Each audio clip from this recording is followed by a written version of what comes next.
Dieu, le feu.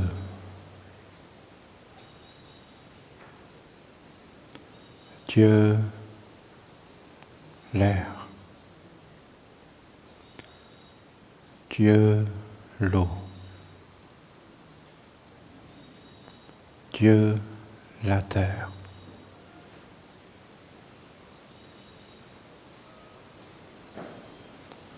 Dieu, le feu,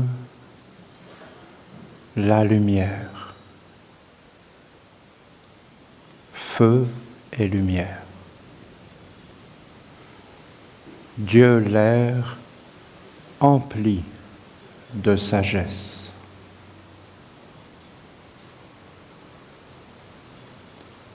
Dieu, l'eau, empli d'amour.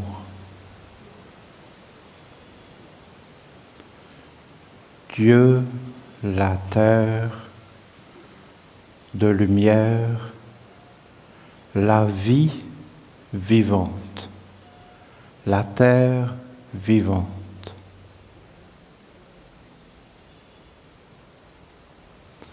Ce sont des exercices. Vous avez dans la colonne vertébrale un fil de lumière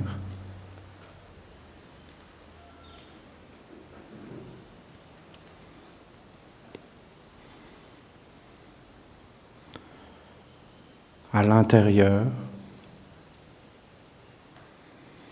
Vous avez ce fil est comme un fil de bonheur ou de félicité. Mais si ce fil s'active, c'est comme une force à l'intérieur qui vient de félicité à l'intérieur.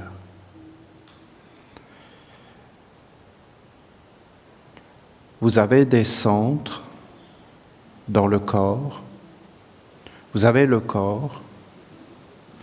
Parce que tout cela, c'est culturel.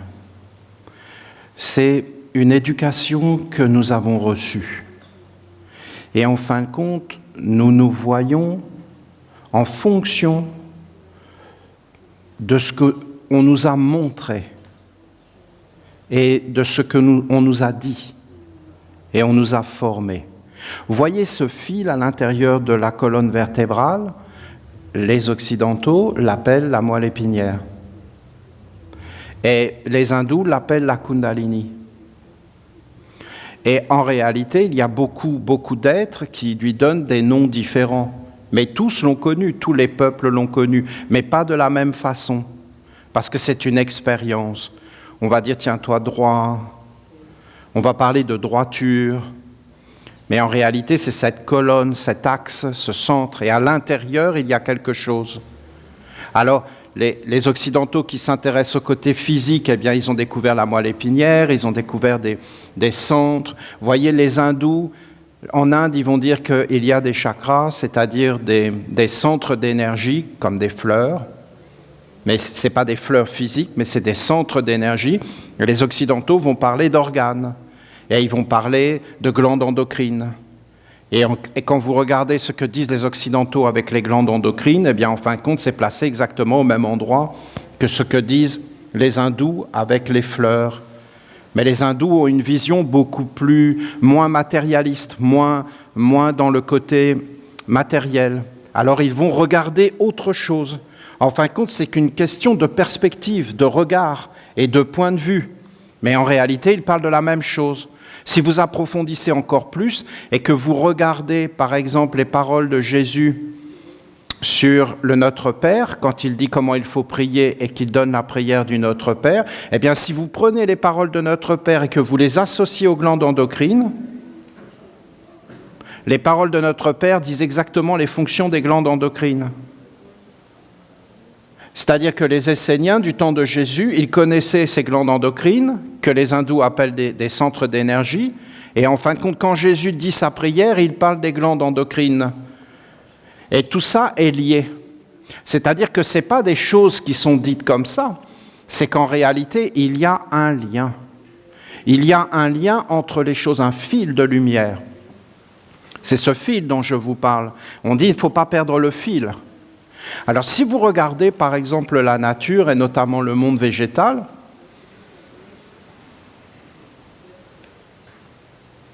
par exemple un arbre ou un roseau, bien, vous allez voir toujours ces mêmes choses. C'est-à-dire qu'il y a un centre, il y a comme une énergie, et vous avez autour des choses. Et si tu prends un roseau et que tu le casses, eh bien, tu vas voir des filaments. Et nos ancêtres, ils ont connu ça. Parce que, essayez d'imaginer que vous êtes dans la nature. Et là, c'est très surprenant, ce que tu peux découvrir. Parce qu'un arbre, c'est une communauté.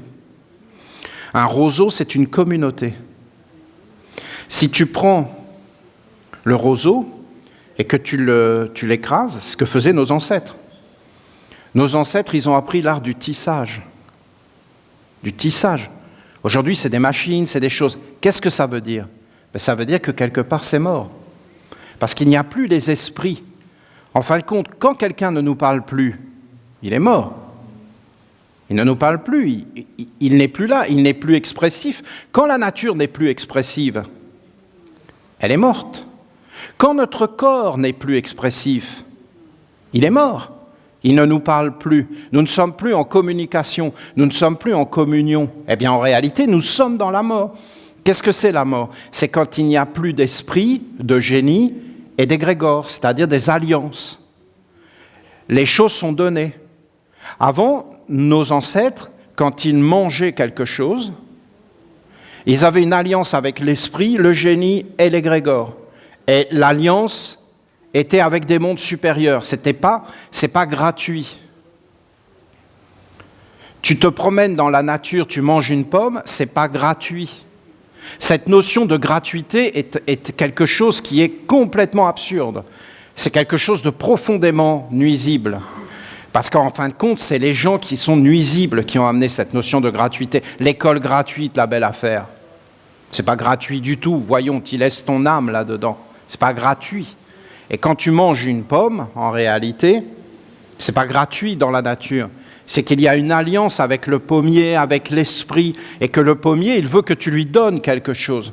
Et que si tu ne conduis pas tout ça, ne serait-ce que dans un grand merci, une gratitude, eh bien en réalité, tu n'as pas payé quelque part. Il faut payer. Il y a plein de façons de payer. C'est-à-dire d'amener des échanges harmonieux. D'amener, en fin de compte, toujours un équilibre, de prendre et de donner, de multiplier, d'amener une prospérité, mais pas forcément une prospérité que les humains conçoivent, c'est-à-dire des choses supérieures, d'amener une prospérité des choses supérieures. Parce que si vous regardez la nature, les arbres, ils font apparaître la nature, les animaux, ils font apparaître la nature, et en réalité, ça vient du cosmos, et nous ne sommes pas séparés. Donc, nos ancêtres, ils ont vu que dans les plantes, il y avait des fils. Des fils. Ça veut dire qu'une plante, un roseau, c'est une communauté. Nous sommes des fils. Nous sommes des filaments. Et en réalité, il y a une électricité, il y a un magnétisme, il y a des forces tout autour de nous. Nous sommes des êtres qui transformons des énergies, des forces tout autour. Il y a des mondes tout autour de nous et à l'intérieur de nous, et après nous nous assemblons en communauté pour faire apparaître en réalité quelque chose. Et il y a cette notion de production. Dans la ronde des archanges, c'est très important la production, parce que nous parlons de ronde de l'année, et nous parlons bien d'une production et d'une offrande. Et vous avez des fils, et nos anciens, ils prenaient ces fils, et ils les tissaient ensemble, pour amener la force. La force. Et après, il faisait des nœuds. Et après, il pouvait assembler. Et ça, je peux vous dire que tout ça, ce savoir-là, il est perdu. Parce que qui a donné ça? Qui a donné ce savoir à nos ancêtres? Ce sont des esprits qui étaient là tout autour et qui les bénissaient et qui leur donnaient des grandes lois. Et quand ces êtres, ils faisaient des nœuds, ils tissaient des fils, ils étaient comme habités par des mondes qui leur parlaient pas simplement de ce qu'ils faisaient, mais de la vie intérieure des plantes, du contact avec la nature, du contact avec les esprits, avec les mondes supérieurs. La religion, c'est une question de fil. Comment tu veux te relier s'il n'y a pas de fil? De se relier, c'est quelque chose qui est... Écoutez, c'est le bonheur sur la terre. Quand je vous fais ce signe du feu, c'est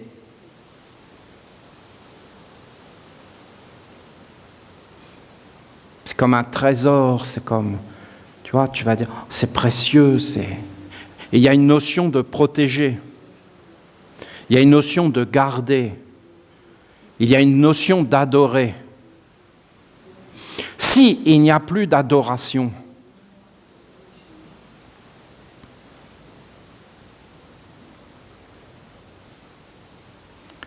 je ne sais pas comment vous dire tout ça. C'est triste en réalité, il faut mieux pas regarder. Les humains sont en train d'être dégénérés. Ils perdent tout. Vous avez déjà vu quelqu'un qui a tout et qui perd tout? C'est la stupidité. Je ne sais pas comment expliquer. Tu perds la vie. Vous voyez, l'archange Raphaël nous a donné le sceau de la santé. Mais si tu regardes les humains, mais il faut voir aujourd'hui la santé. La médecine a pris une importance mais phénoménale dans la vie des humains. Vous avez quand même regardé les Esséniens qui vont venir par exemple au Panama, et les questions qui se posent, c'est la santé. La santé est omniprésente. Mais la santé n'est pas un problème. L'univers est sain. La nature est saine. Et la santé fait partie de la vie. La vie est santé. La santé est omniprésente. Tout est santé. La santé nous entoure. C'est juste en réalité qu'il n'y a plus de contact. Et donc on perd l'énergie, la vie. Un organe, si tu l'utilises, il fonctionne. Si tu ne l'utilises plus, il ne fonctionne plus. Il s'atrophie. Tu ne marches plus, ben tu vas perdre tes pieds, tes jambes. Mais en réalité, si tu utilises les choses, elles fonctionnent, parce que la santé est quelque chose qui est partout répandu. Si tu fais les choses sans comprendre ce que tu fais, ben, tu n'utilises plus l'intelligence. Si tu fais les choses sans amour, ben, tu n'utilises plus le cœur. Si tu n'as plus d'adoration, eh bien, l'organe de l'adoration, c'est un organe, disparaît. S'il n'y a plus d'enthousiasme, ça disparaît. Les choses disparaissent. Et en fin de compte, tu les perds. Les humains, ils ne sont pas en train de gagner des choses. Ils sont en train de les perdre. Ils sont en train de perdre l'adoration, l'émerveillement, l'enthousiasme, mais même le savoir. Parce qu'en réalité, ce n'est pas du savoir. C'est comme de l'endoctrinement. C'est deux choses complètement différentes. Nous devons respecter les anciens et le savoir des anciens. Parce que le savoir des anciens, c'est un vrai savoir. Nous ne voulons pas être un peuple supérieur aux autres peuples. Parce qu'aucun homme n'est supérieur à un autre homme, et le savoir d'un homme vaut le savoir d'un autre homme ou d'une autre femme, et le savoir d'un peuple vaut le savoir d'un autre peuple. Tu as quelque chose comme ici qui a une frontière, mais en fin de compte, dès que ça dépasse la frontière, ça doit être la liberté. C'est pour ça que nous disons la paix libre, parce que ça ne sera jamais une paix imposée.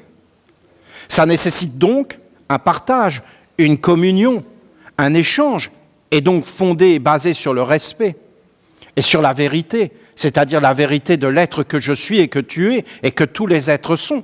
La nature nous montre tout cela, parce qu'il y a une harmonie, un ordre, même à l'intérieur. Ce sont des fils qui se sont associés, ce sont des filaments qui se sont associés. Nous pouvons les dissocier et après nous pouvons les tisser.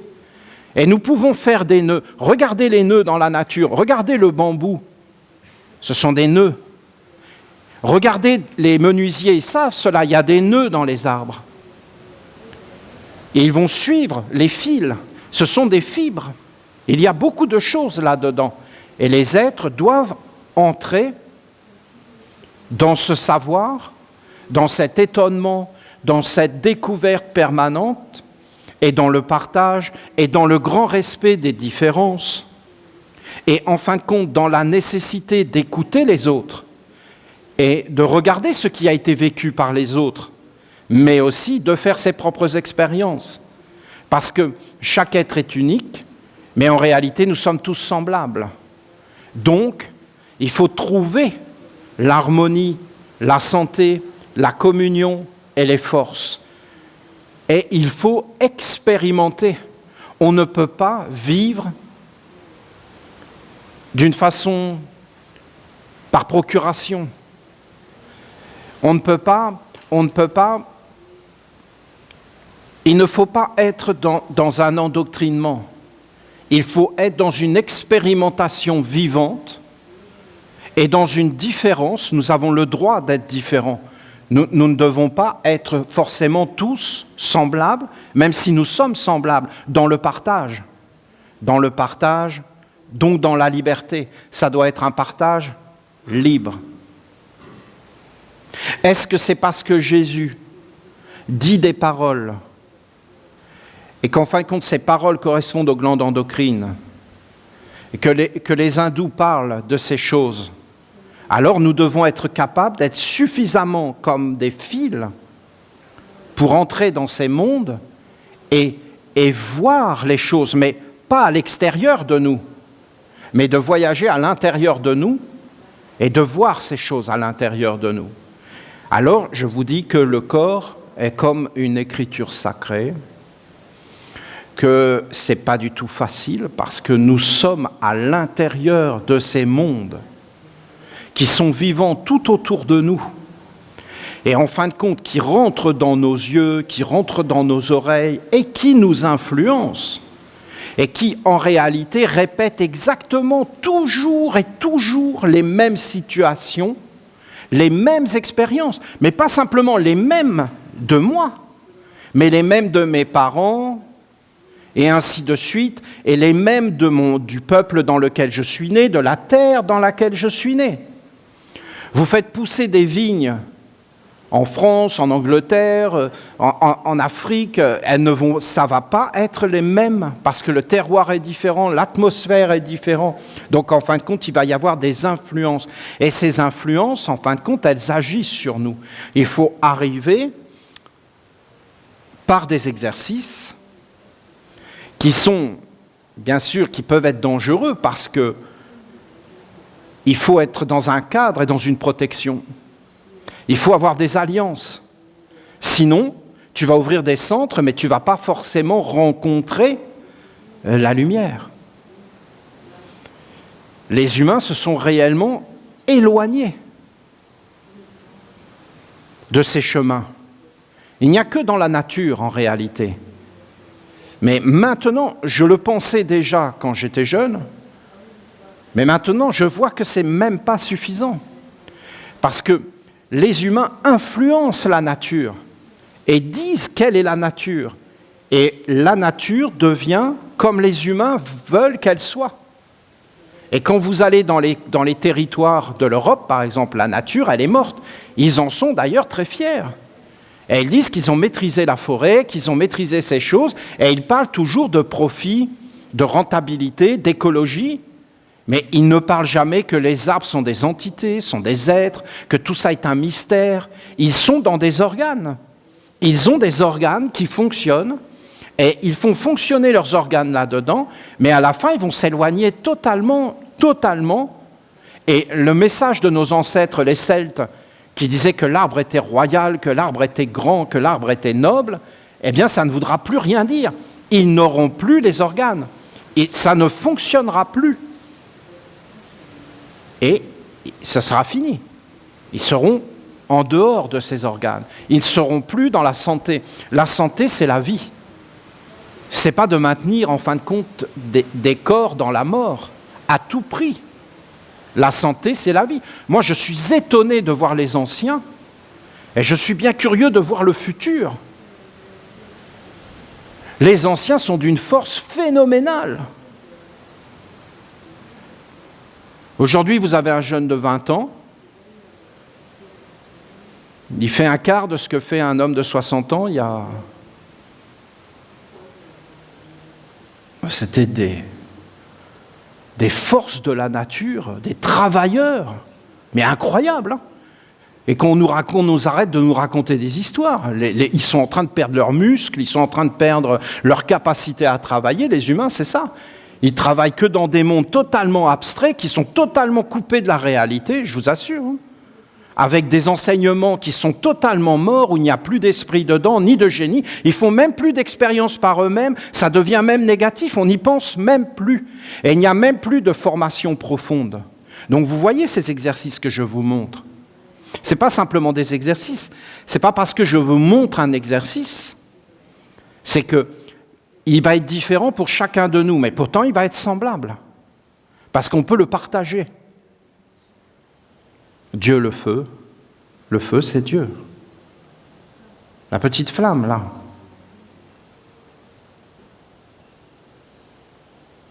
C'est Dieu. Mais comment, qu'est-ce que tu racontes ? Dieu, l'air. C'est comme de tisser des liens de santé. Dieu, l'eau. Ah, Dieu, la terre, je me touche. Je me touche. Dieu, la terre. Mais je suis aussi un être de lumière. Mais c'est une activité de puissance, le pouvoir. Voilà, ça...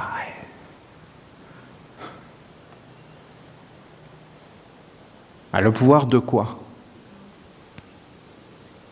La sagesse. C'est une certitude, hein ? C'est empli de sagesse. Empli. Mais il faut se dégager, hein ? Parce que ce n'est pas dans le monde des hommes qu'il y a la sagesse. Il ne faut pas aller la chercher là-dedans, hein ? Faut la chercher dans le grand, dans l'envol. Faut décoller. Faut regarder les choses d'en haut. Faut être dans l'émerveillement. Faut développer des organes. Faut tisser des liens. C'est très dangereux, les enseignements ésotériques. Parce que les enseignements ésotériques, ce n'est pas les enseignements du monde des hommes. Parce que les enseignements du monde des hommes, c'est des enseignements, par exemple, les mathématiques, la grammaire. La grammaire, c'est quelque chose de... Ça vient des temples, hein, des temples. Ils les ont tués. Tu ne tueras pas la vie. Ils ont tué la grammaire, mais c'est sûr. Je ne connais, pour ainsi dire, aucun grand professeur de grammaire aujourd'hui qui connaît la grammaire. Je vous le dis franchement. Ils ne connaissent pas, ils ne savent pas ce que c'est, ils ne savent pas d'où ça vient, ils ne savent pas à quoi ça sert. Ils ne savent même plus à quoi ça sert le langage. Il faut redécouvrir ces choses. Il ne faut pas les découvrir de la façon dont nous avons été éduqués. Il faut réapproprier la vie.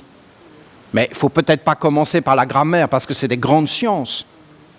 Mais je vous assure qu'on s'intéresserait à ces choses et qu'on reconnecte avec les esprits qui ont donné la grammaire à l'humanité. Mais vous êtes dans ce fil dont je vous parle.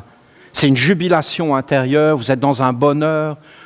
Et là, vous savez que vous êtes dans le vrai. Parce que vous êtes dans le bonheur. Il ne faut jamais oublier que notre Père a banni l'esclavage dans la Torah. Et que la parole de la Torah qui a été donnée à Moïse, même si tout ça c'est un peu inventé, il faut quand même dire les choses telles qu'elles sont, et que c'est quand même pas mal des légendes, et qu'il y a de la politique qui est rentrée là-dedans. Mais en réalité, il y a quand même un fond de vérité. Et quand en fin de compte, Moïse a reçu la parole que il n'y avait pas d'esclavage, je te délivre de l'esclavage et de la maison de servitude. Eh bien, en réalité, c'est une grande parole. Tu ne dois jamais être comme asservi, mais tu dois être dans ce fil de lumière, dans cette colonne. Et ça veut dire que tu dois être dans ton être propre. Parce que ce n'est pas la colonne de l'autre. On peut redresser quelqu'un qui a chuté, on peut être dans l'amitié, on peut être dans le prendre soin, on peut se caresser, on peut se dire des mots doux, on peut prendre soin les uns des autres, mais on ne peut pas vivre à la place d'une autre personne, vous comprenez? Parce qu'en réalité, il n'y a pas d'esclavage, il y a une dignité, il y a une liberté. Et si vous vous concentrez sur votre colonne vertébrale et que vous commencez à vous poser, je vous dis, vous avez un centre ici.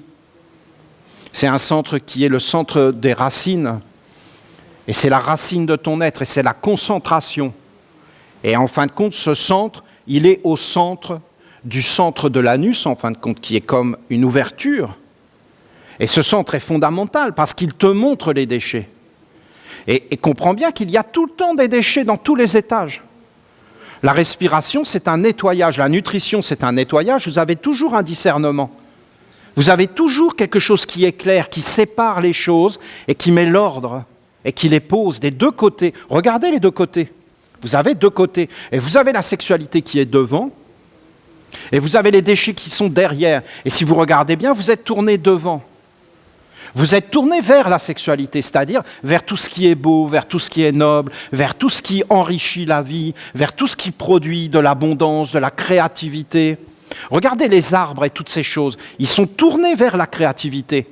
Et ils s'enracinent dans un monde. Et vous aurez toujours ce contraste. Et vous avez les êtres qui sont inconscients. Alors, ils ne savent pas. Ils ne savent pas dans tous les centres, dans le centre de la tête, dans le centre du cœur, dans le centre du ventre et dans les centres fondamentaux des racines, parce que vous avez là 4 centres. Ce sont des centres qu'il faut méditer. Tu dois savoir qui tu es, tu dois savoir ton enracinement, ta prise de terre.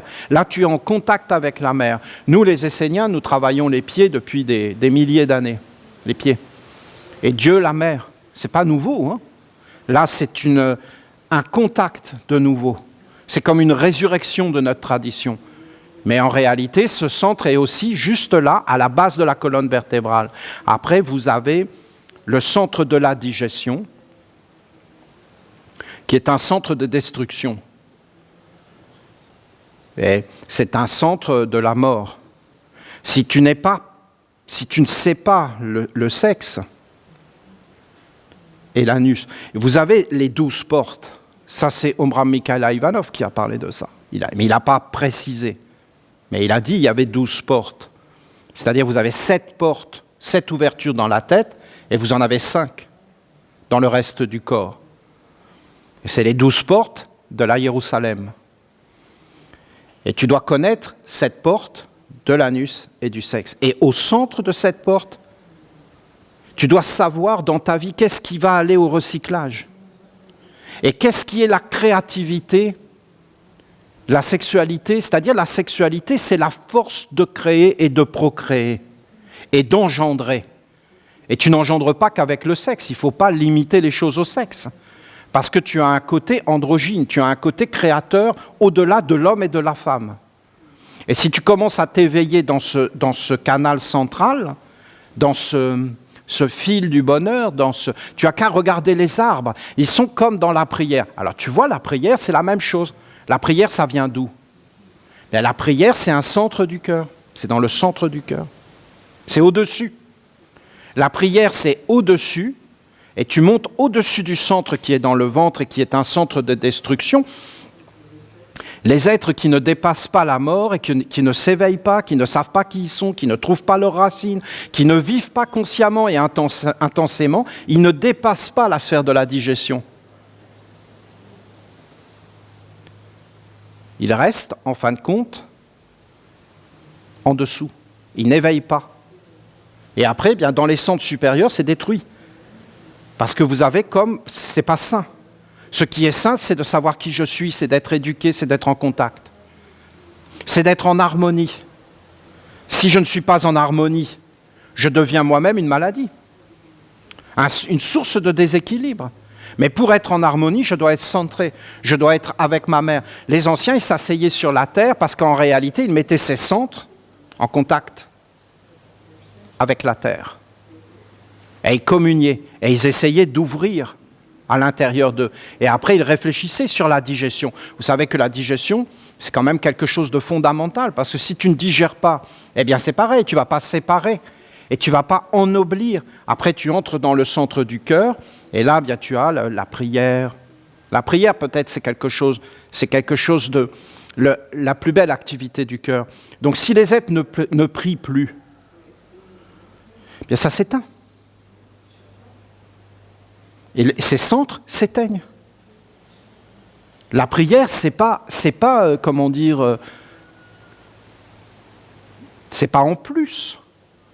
Pourquoi on dit ça? Pourquoi dire que la prière, ça sert à rien? La délicatesse, la politesse, ça sert à rien. L'éducation, le charme, d'être dans la poésie, d'être dans la douceur, de dire je t'en prie, d'apprendre à prier, c'est-à-dire d'entrer dans la beauté, d'entrer dans des mondes supérieurs.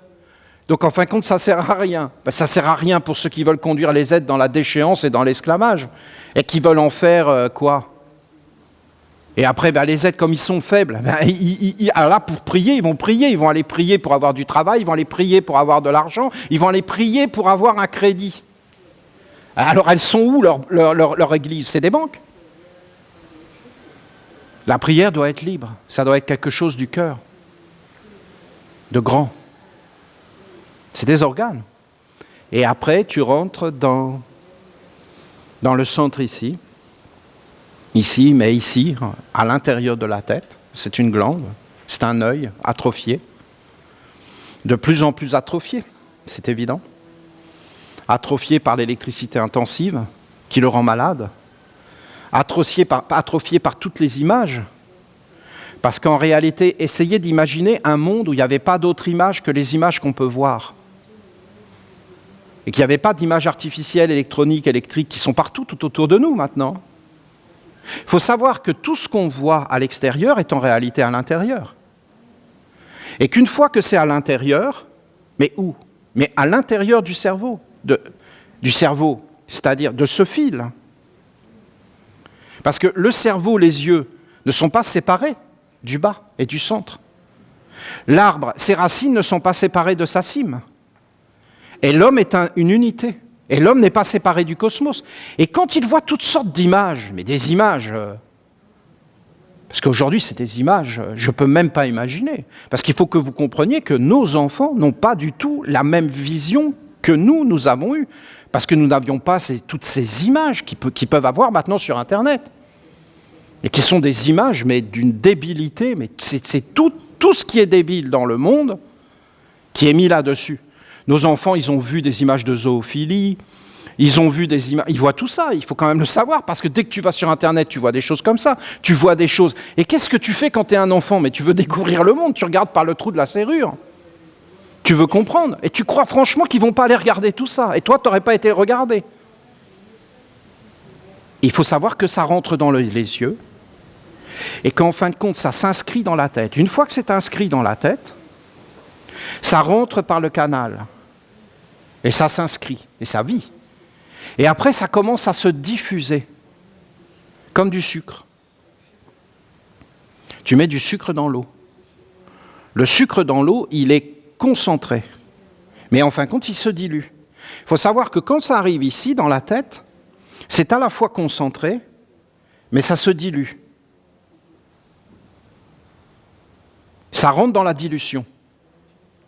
Et en fin de compte, ça devient beaucoup plus grand.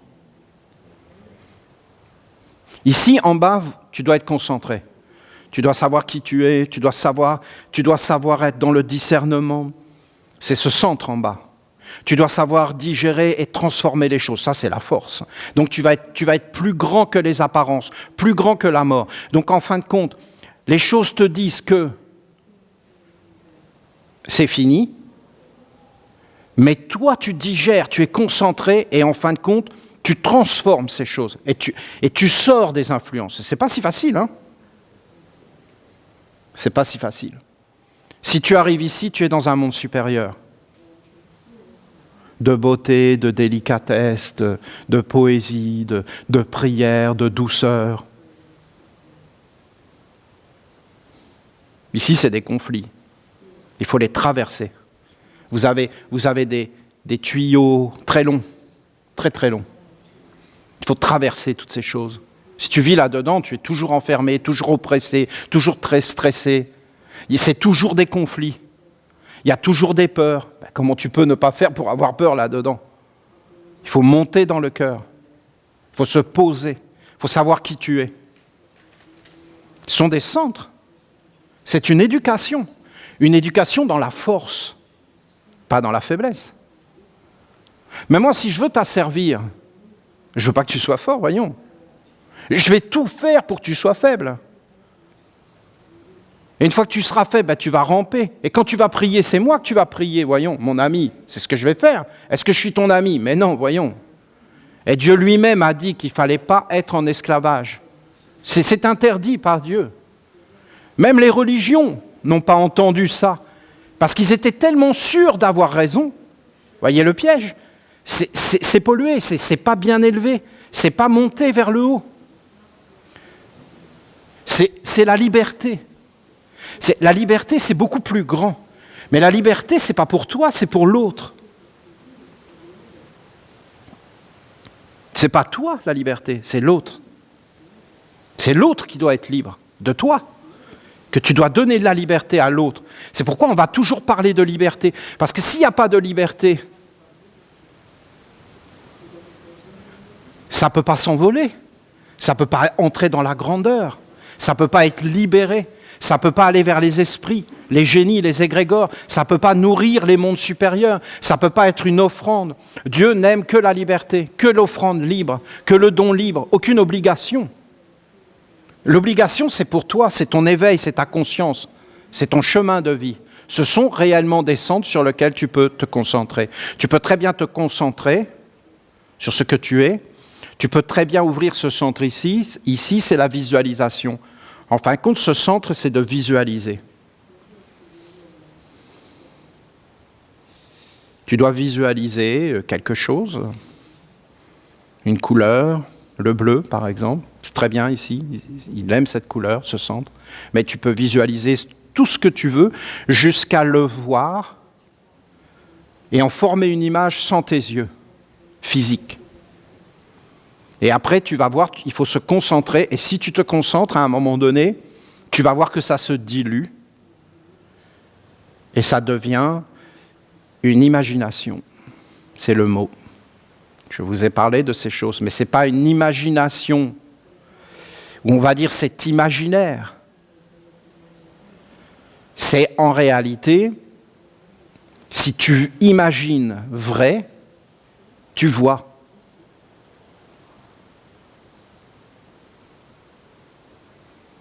Moi, vous me mettez dans un stade de football, de pied-balle. Je ne suis pas du tout dans l'imagination. Je vois très bien que les êtres qui sont à côté de moi imaginent. Je peux très bien me projeter. Comment je vais faire pour me projeter? Je vais me projeter en imagination. Non, ce n'est pas comme ça que tu vas faire. Tu te projettes. Tu peux te projeter dans le futur. Tu peux te projeter dans le passé. Tu peux être dans le présent. On nous a fait croire que l'imagination était toujours irréelle. Mais alors, qu'est-ce qui est réel? Vous pensez réellement que celui qui est dans un match de hockey, complètement hystérique, en train de chanter tous les chants nationaux, il est dans le réel. Il est dans une imagination collective, partagée. Il est un arbre, l'arbre du hockey, et il est un fil dans cet arbre, totalement attaché avec tous les autres fils, et ils vivent tous la même expérience au même moment. Et si toi, tu n'es pas dans cet arbre et dans ce fil, par exemple, moi, j'y suis pas, ben, je reste là, totalement insensible, et ça ne me fait rien du tout, parce que ça ne passe pas à travers moi. Et en réalité, je ne suis pas dans leur imagination. Est-ce que je peux y entrer? Oui. Oui, je peux y entrer. Il faut mieux prendre de la cocaïne, parce que ça va moins détruire le cerveau que leur truc. Voilà ce que je pense. Et ils sont contre la drogue, dans ce cas-là, qu'ils ne prennent pas des trucs pareils, parce que je peux vous garantir que ça casse tout à l'intérieur. Et c'est des choses qui cassent tout à l'intérieur. Pourquoi faire des choses qui nous rendent malades? Et ça rend réellement malade. Moi, personnellement, je ne veux pas entrer là-dedans. Mais j'ai été dans des églises où ils étaient totalement hystériques, ils étaient en train de prier Jésus en transe, mais je voulais partir. Donc il y a des expériences qui sont profondément désagréables. Mais moi, quand j'étais à côté d'eux et que je les regardais prier Jésus, ils étaient en transe, eux, ils avaient l'air au paradis. Donc vous voyez bien qu'il n'y a pas de jugement. C'est juste pas les mêmes expériences. Donc ce n'est pas les mêmes centres qui sont éveillés. Vous prenez un Japonais, vous le vexez, il rentre chez lui, il prend son poignard, là, son sabre, et il se fait harakiri dans le centre du ventre. Parce qu'il ne supporte pas la honte d'avoir été vexé. Non mais c'est super fort chez eux. Et c'est encore comme ça aujourd'hui, même s'ils sont en train de s'occidentaliser. Alors que nous, les Occidentaux, on s'en fout royalement. Ça ne nous touche même pas. Ce sont des centres. Est-ce que c'est réel? Non, c'est juste une image, une imagination. Dans ce centre ici, lié avec le canal de lumière, le fil de lumière, la communication, avec son éducation et son mode d'éveil à travers les centres de perception, des yeux. Vous avez ici un centre. 2 centres, le nombril, les seins, les 7 dans la tête, ici, centrés ici. Vous avez un autre centre au-dessus de la tête. Et dans ce centre, c'est très très rare de l'atteindre, c'est un centre de l'immortalité. Et en fin de compte, ici, vous avez une image de ce que vous êtes, ici. C'est ce qu'on appelle l'identité. Et si tu t'éveilles dans la concentration, dans la méditation, dans l'observation, ben, tu peux d'un seul coup t'éveiller et t'apercevoir que cette image qui est là au-dessus de toi, eh bien, elle a été formée avec des choses qui ne sont pas éternelles, qui ne sont pas stables, C'est comme construire sa maison avec du sable. Sur une plage. Qu'est-ce que tu fais? Je construis ma maison avec du sable. Mais dès qu'il n'y aura plus d'eau dans le sable, tout s'effondre. Parce que ce n'est pas stable. Ce n'est pas posé. Fondé sur la vérité, sur le réel, sur l'éveil. C'est le premier centre en bas. Et c'est le contact avec la mer. Et c'est le contact et c'est la vie. La vie. On est obligé de dire la vie vivante. Mais on devrait dire la vie. Mais on ne peut pas. Parce que si on dit la vie, tout de suite, c'est l'imagination qui vient. Du monde des hommes à la vie, c'est ça. Mais c'est quoi? Donc on doit dire la vie vivante. Pour différencier le mot du monde des hommes. La vie est vivante. Dieu le feu, Dieu l'air, Dieu l'eau, et Dieu la vie, la terre vivante. Vivante. La puissance de la lumière. Tout est lumière. Les arbres sont dans la lumière. Les pierres sont dans la lumière. Tout est éclairé. Nous sommes des êtres de lumière, nous sommes des êtres du cosmos cosmique. Nous avons des centres, des écritures en nous, je viens de vous en parler. Nous avons des centres de transformation des forces.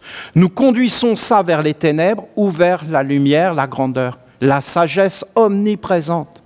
Je ne sors pas de la sagesse.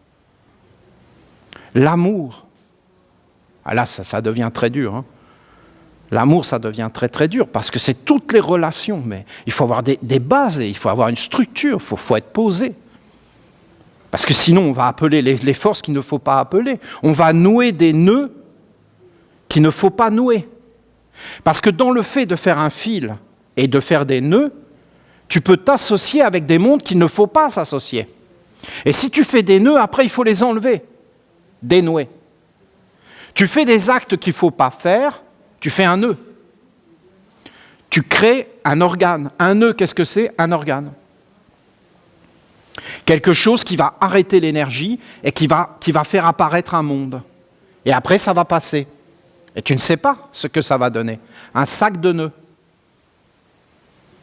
C'est un sac de nœuds. Vous comprenez les expressions? Parce qu'en réalité, c'est des mauvais nœuds. Mais il y a aussi les bons nœuds, les bonnes alliances, les bonnes associations, les bons fils.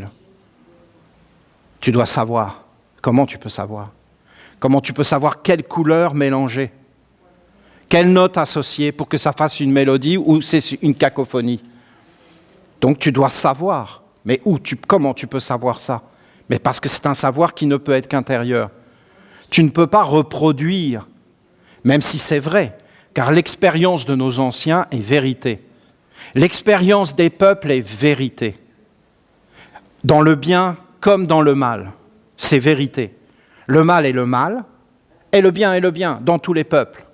Après, les êtres ont des visions intérieures et des interprétations qui fait que tout est confondu et confus. Ce n'est pas clair. Si ce n'est pas clair, c'est dangereux. Ça doit être clair, mais à l'intérieur de toi. Les images doivent être à l'intérieur de toi. Tu dois être capable de choisir ce que tu manges dans tous les domaines d'activité. Et tu dois être capable de choisir quelle est ton activité. Car tu ne dois pas être conduit en esclavage. Tu ne dois pas accomplir un travail pour des buts qui ne sont pas nobles. Ce n'est pas le marché qui décide. Qui a dit ça? C'est l'amour, c'est la dévotion. Ou alors tu es en dessous. Tu es en dessous de ces centres de l'éveil. Donc l'énergie ne se dresse pas. Tu vas ramper sur le sol. Tu vas être un déchet. Tu vas avoir une image fausse au-dessus de toi. Parce que ton ciel est inscrit des centres que tu éveilles. Si vous regardez en Égypte, ils avaient tous le serpent ici. C'est très simple. Hein. Ils avaient fait monter ce fil et ils avaient ouvert ce centre qui est là.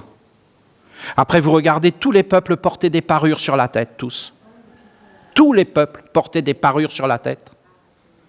Parce qu'ils voulaient parler de l'immortalité, que ce soit des plumes, parce que c'était lié avec les oiseaux, que ce soit des couleurs, parce qu'ils parlaient du grand Dieu de l'air. Et en fin de compte, ils avaient brisé le charme d'être un être mortel. Et ils avaient appelé à l'intérieur l'être véritable, éternel, celui qui vient du ciel. En toi. Et qui fait l'alliance, qui se faisait souvent ici, dans le centre du cœur. Et il y avait les deux mondes qui s'associaient. C'était des belles images. Vous aviez l'image, Jésus lui-même en parle, le serpent et la colombe. Ils en parlent. Et quand il est baptisé dans le Jourdain c'est le serpent et la colombe vient.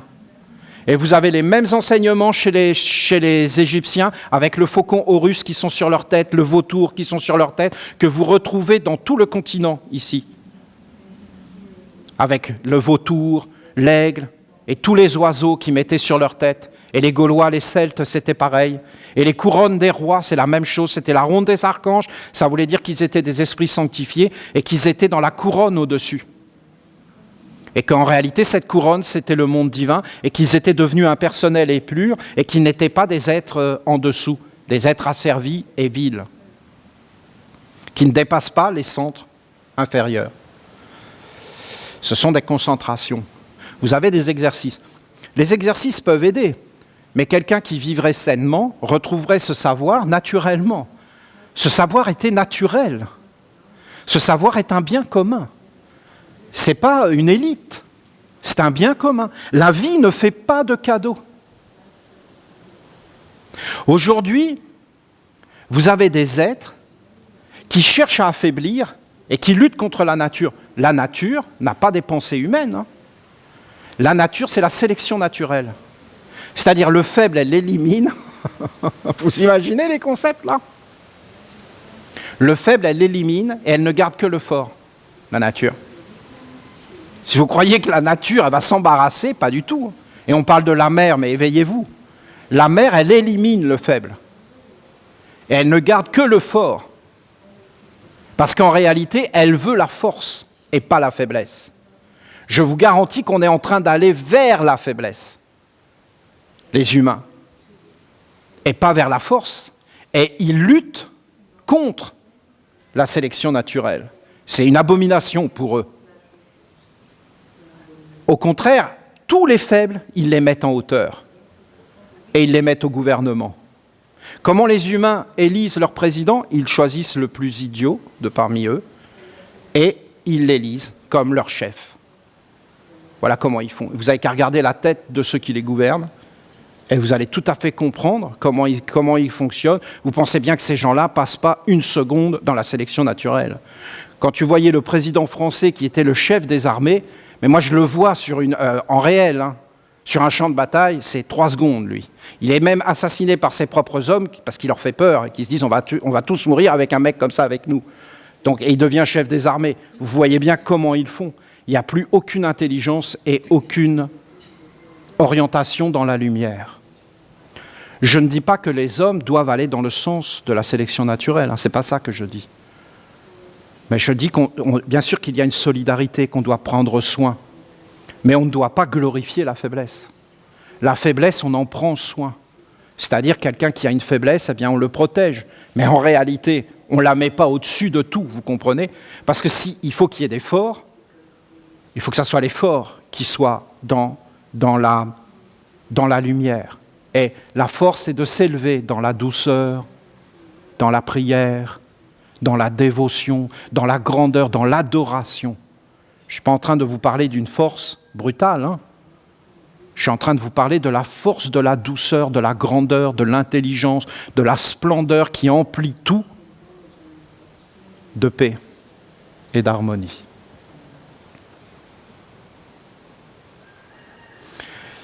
Oui, il y a des choses qui seraient très belles, mais bon. Ce sont des exercices maintenant initiatiques. Nous n'avons qu'à reprendre tout ce que faisaient nos anciens, et dans tout ce que faisaient nos anciens, vous avez des exercices initiatiques. D'allumer le feu sans allumette, c'est un exercice initiatique. De frotter, vous en comprendrez des choses. Si on le fait nous-mêmes, en chantant, en dansant, et ce qui est terrible, hein, c'est que dès qu'on a quelque chose gratuit, eh bien on n'en prend plus soin. Mais quand il faut se donner la peine pour avoir les choses, ces choses gardent leur valeur. Je peux vous garantir que le feu a une valeur inestimable. Inestimable. Et que si on commence à frotter des choses pour avoir le feu, on comprendra la sexualité. Et on comprendra les centres du bas. Et on comprendra l'activité, le frottement, pour en fin de compte engendrer la lumière et les centres de plus en plus grands. Mais les humains s'arrêtent à des sensations, alors qu'il y a l'amour et après il y a la lumière. Et le feu, les vêtements par exemple, c'est devenu quelque chose de fou, mais avant les êtres ils faisaient les vêtements avec les plantes qu'il y a là. Nos ancêtres ils faisaient les vêtements avec les orties, avec le chanvre. Ils tissaient avec le coton. Et ils faisaient les vêtements. Et ils en étaient fiers. Fiers, vraiment fiers. Et ils étaient mis en valeur. Et ne pensez pas que c'est juste des vêtements. Parce que comme il y avait des esprits qui les renseignaient dedans, ça leur montrait les secrets. Donc ceux qui tissaient, ils comprenaient les liens dans une communauté, dans une famille, qu'il ne fallait pas briser les liens, qu'il fallait avoir des liens solides, que si un fil était faible, eh bien qu'il fallait en prendre soin. Et après, ils comprenaient qu'est-ce que c'était un nœud, qu'il ne fallait pas qu'il y ait de nœuds négatifs, mais qu'il fallait toujours être dans la force, qu'il ne fallait pas s'associer, qu'il ne fallait pas faire de mauvaises alliances, qu'il fallait protéger ses yeux, ses centres et toutes ses portes. Ils ne laissaient pas leur maison ouverte. Nous laissons nos maisons ouvertes. Vous croyez qu'on protège les yeux de nos enfants? Mais on ne peut même plus le faire. On ne peut même plus fermer les yeux. C'est n'importe quoi qui rentre à l'intérieur de nous. On ne sait même plus se défendre. On est devenu totalement faible, on ne sait même plus dire non. Regardez ces choses. Et on ne dit pas oui, ça nous est imposé. Je vous garantis que si on retissait nos vêtements, si on allait même faire nos propres tissus, avec des plantes, on comprendrait les plantes, on serait surpris de voir tout ce qu'il y a. Quand vous alliez dans le monde des hommes, qu'est-ce que vous croyez? Qu'ils font tout ça de rien, que c'est des magiciens? Non, ils ont pris l'ancien savoir, que tout le monde savait, ils l'ont enlevé au peuple, ils l'ont mis à une minorité d'élus, et c'est une industrie, mais de fou, hein. Les vêtements, non mais c'est mondial, hein. C'est mondial. Et arrêtez d'imaginer que c'est juste des hommes d'affaires qui sont là-dedans, c'est les gouvernements derrière. Pas des hommes d'affaires, c'est des fonctionnaires, les hommes d'affaires. Qu'est-ce que les humains sont devenus aveugles? Je ne vous dis pas qu'il faut regarder ça, moi. Je vous dis qu'ici, vous êtes dans un village essénien, il faut ouvrir vos centres vers la beauté, vers la grandeur. Mais il faut quand même qu'il y en ait qui soient avertis de toutes ces choses-là et qui regardent tout ça pour protéger, vous comprenez? Il faut qu'il y ait des hommes masculins, qui voient ces choses et qui s'organisent, comme nous a demandé Uriel, pour protéger les frontières et que rien ne rentre. Car je vous dis, dans tout ce qu'ils font, ils mettent des choses qui ne sont pas claires. Et il n'y a que ce centre ici qui permet de le voir. Après, je vous dis, il y a un centre supérieur en haut, qui est la beauté, la grandeur, qui est la statue de la lumière, qui est la splendeur. Mais il faut être réveillé, il faut être comme dans un socle. Parce que, tu vois, tu as les 4 ici. 4 centres, qui sont en réalité les 4. Et quand tu les as posés, alors un monde supérieur peut se poser sur toi. Mais si tu ne les as pas posés et ouverts, alors ce n'est pas possible. La racine, la digestion, le cœur, la respiration, la grandeur et la vision claire, l'imagination pure et la connaissance. Là, c'est un centre qui tourne comme ça et qui t'amène la vision dans les mondes et qui passe à l'intérieur. Parce qu'il y a comme des spirales, il y a des forces. Et tu le vois dans la nature, avec des fleurs, hein, et ça s'ouvre. Tu dois être bien guidé. C'est-à-dire par l'adoration intérieure, la lumière, la félicité. La félicité, l'éveil. La félicité, la grandeur, la perception, la nature. De t'exposer à la nature, d'éveiller les forces, les arbres, de regarder ce qu'il y a derrière. Ben ici, c'est vraiment grand. C'est le cosmos qui passe à travers tout, qui vient vers toi avec des influences. Le vêtement était très important avant. Le tissage. Mais même de tisser des bols, des paniers. Ça paraît bête, hein. Mais pour eux, ils pouvaient mettre des choses dedans et porter. Et ils voyaient bien que c'était les végétaux qui leur donnaient tout ça. Et ils voyaient bien que par le tissage, ils avaient la force. Et que quelque chose qui était faible devenait fort dans une structure.